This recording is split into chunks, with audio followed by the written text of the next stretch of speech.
Good evening. Today I'm going to say something about the Personal Property Security Act, and in particular the importance of ensuring the accuracy of registrations of both any serial numbers and also the name of the grantor of the security interest under the financing statement.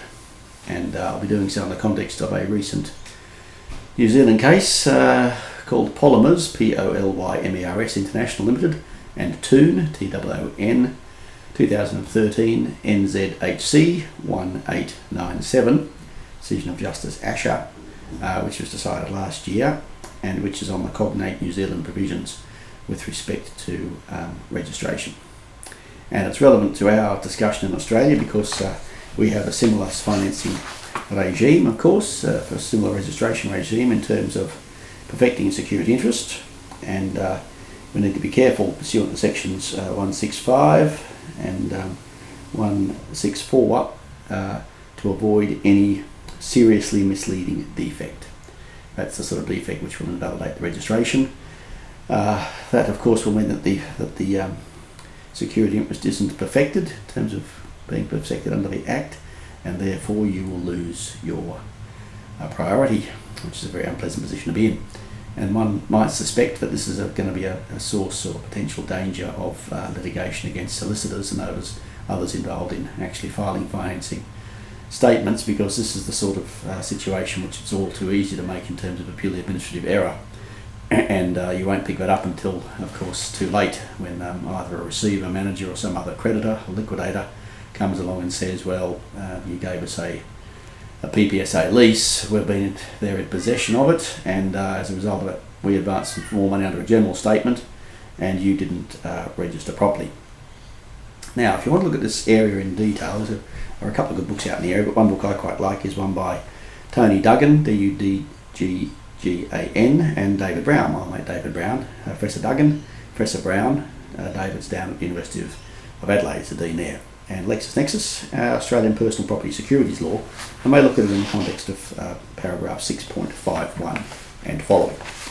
And as I said, we don't have exactly the same statute numbers, but we have exactly the same sort of statutory approach to the problem.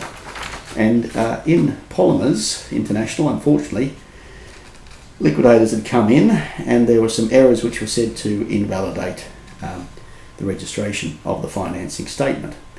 One was a pretty straightforward one, which involved, unfortunately, not putting a gap in between an abbreviation for NZ, New Zealand, and the way in which the computer system operated.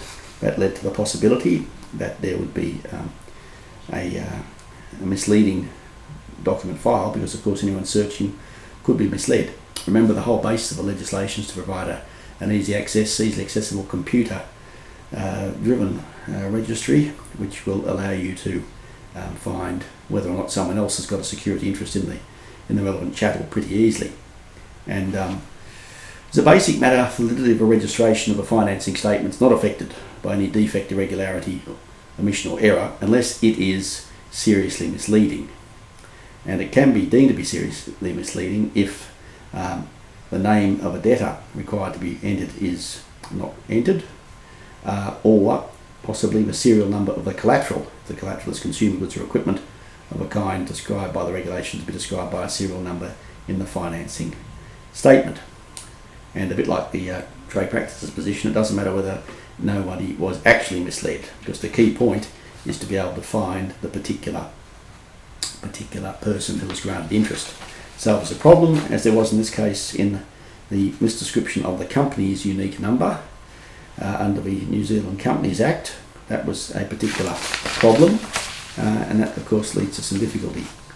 And what do they tell us? Well, the judge tells us that with respect to the way in which the system operates, paragraph 10,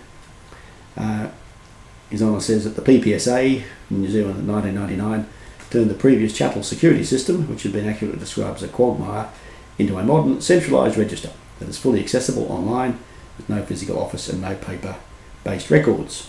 Priority is measured from the time of registration. Yes, check, same as Australia.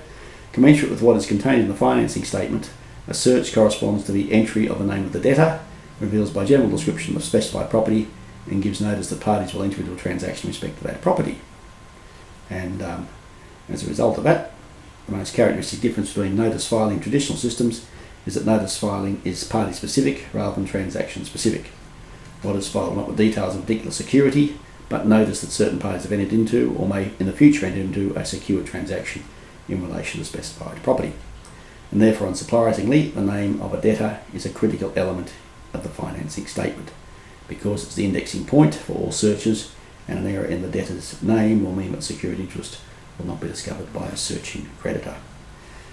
And that, of course, is the problem. We need to have pretty much an exact match, because there is little margin for error, as the judge points out in paragraph 19. In New Zealand, it's a feature of the system that you can search to register direct from the company's office by looking at the incorporation number of the company.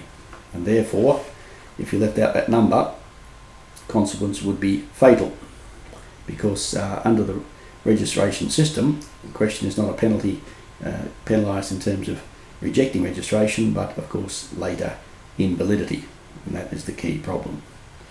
And in this case, they had left off the company's number, and that was considered to be a crucial error or seriously misleading error.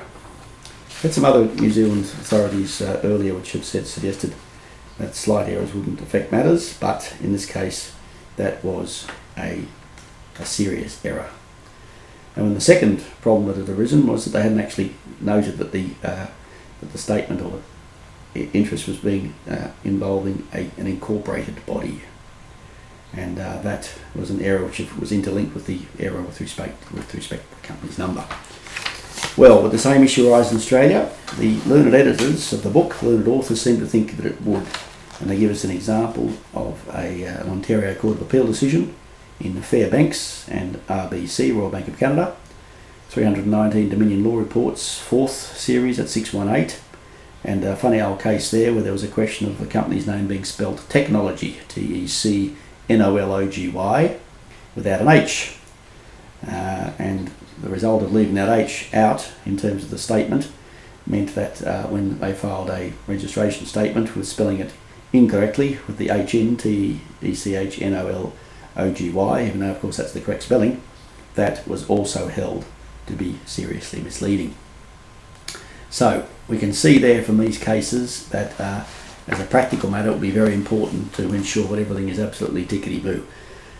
And probably in terms of registering interest for clients, it'll be pretty important to make sure that somebody is looking at it closely, perhaps double checking. That will be the important point, because if there's an error, two things will happen. First of all, of course, there will be a lack of priority in terms of the security interest which is being asserted. Always very unfortunate. Secondly, I suppose, in terms of law cover, there'll be pretty much an open and shut case if someone in the office has simply misfiled something or failed to record it properly.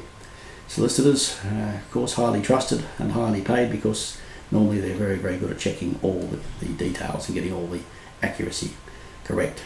So, interesting point, just note it with respect to PPSA.